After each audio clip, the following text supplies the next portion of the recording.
we're going to look at, well, some more amazing pictures, actually. It's the UK premiere of a documentary, Commitment to Life, today, that takes a look at how community action mobilised around AIDS in Los Angeles, with insight from, well, everyday people as well as Hollywood stars like Elizabeth Taylor. Let's take a look at a clip.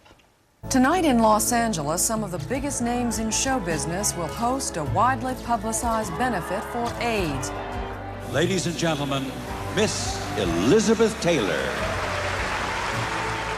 The emotions were so raw because everybody was personally affected by it.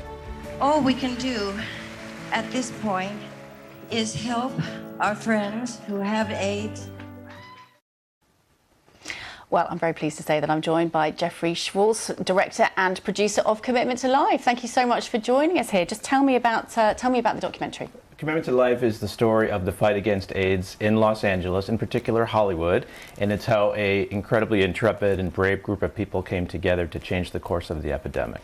In the mid-80s, so really just taking us back to a snapshot of a time when AIDS wasn't as well known, it was becoming well known, and it was a small group of kind of normal people, but managed to bring in Hollywood celebrities who properly amplified it. Absolutely. Every city has its own AIDS story. I'm sure there's an incredible story to tell about London. There have been films about New York. There have been films about San Francisco. But there hasn't been a film about Los Angeles and how Hollywood, which is a place of glamour and stars, was able to turn the attention of the world toward this issue. And in the early 1980s, when AIDS was first becoming an issue, the people who had AIDS were shunned by society. There was so much discrimination, there was so much fear and misinformation. So a group called AIDS Project Los Angeles formed, and they were a small group of people. They were not activists.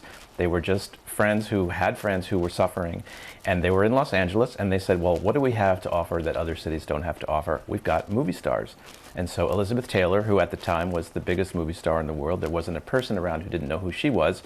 She was very loving and compassionate. She had a lot of gay friends, and she wanted to do something about AIDS. And so she connected with AIDS Project Los Angeles, and she hosted the first major fundraising dinner for AIDS, which you saw in that clip. Jeffrey, we're just going to say goodbye to our international viewers. Thank you for joining us.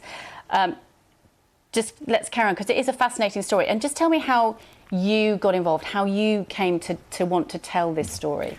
I've made a lot of films about people from the LGBTQ community, icons like Divine and Tab Hunter, but I was approached to make this film by AIDS Project Los Angeles, who's now known as APLA Health in LA. They were approaching their 40th anniversary, and they started to realize that so many of those pioneers who really fought for people with AIDS were getting older, and they wanted to make sure that this story was told. So they decided, let's make a movie. And we went about to interview some of the long-term survivors. We interviewed people who worked for studios, Hollywood studios. We interviewed activists. We interviewed doctors. Incredible people that I hope that people get to know, and their work is appreciated more and more. So that's the film Commitment to Life, which is having its UK premiere tonight. Jeffrey, you obviously know a lot about the community, you know a lot about the issue. You live in Hollywood. I'm interested in what you found out that you didn't know about that period. I was just so fascinated to see regular people stand up and say, this is not right. We need to do something about this, when the President of the United States won't even acknowledge that there's an epidemic raging, and it's only really because of the people who were affected. This was primarily gay men and other groups, of course, but there was such stigma still at that time.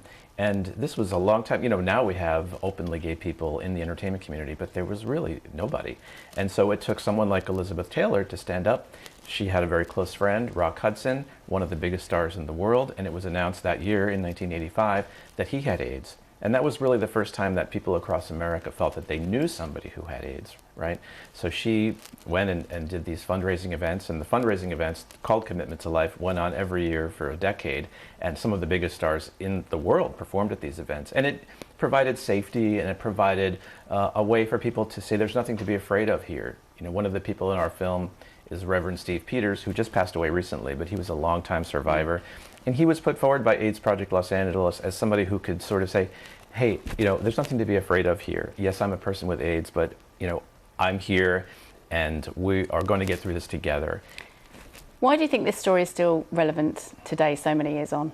Well, we just experienced another pandemic, and when we were filming this movie, this was in November of 2020, and we were interviewing all these folks who survived this past epidemic, and there were a lot of similarities, especially in those early days of COVID when people didn't know how this was even spread. And that reminded them of those early days of AIDS when folks were suffering and they didn't know how it was spread, but their friends and their family still got into bed with them, held them, told them that they were there for them. That bravery really was incredible to see, and I'm just so grateful that they were willing to sit down with us and share these stories. And tell me how people can watch it, because it's at the BFI Flair Film Festival. Tell me a little bit about that and where people can go and see it. Oh, BFI Flair is an internationally recognized LGBT plus film festival. It's been around for many, many years. I've been lucky enough to have other films there, and it's screening tonight. And I hope people can go see it and learn more about it. And, you know, it's just very special for us all to be here. And what's next? There's always something next, well, right? It's funny because tonight the movie Showgirls is playing in Los Angeles at the Academy Museum, which is amazing to me. And I'm working on a documentary about the making of Showgirls right now. So about as far away from this subject matter as you can imagine. So if there's any Showgirls fans out there, watch this space. It's got a bit of a cult viewing yes. following these days. Yes. Jeffrey, really lovely to see you. Thank you so much for coming in and telling us all about that. And Commitment to Life showing at the BFI Flair Film Festival today. Thank you. Thank you.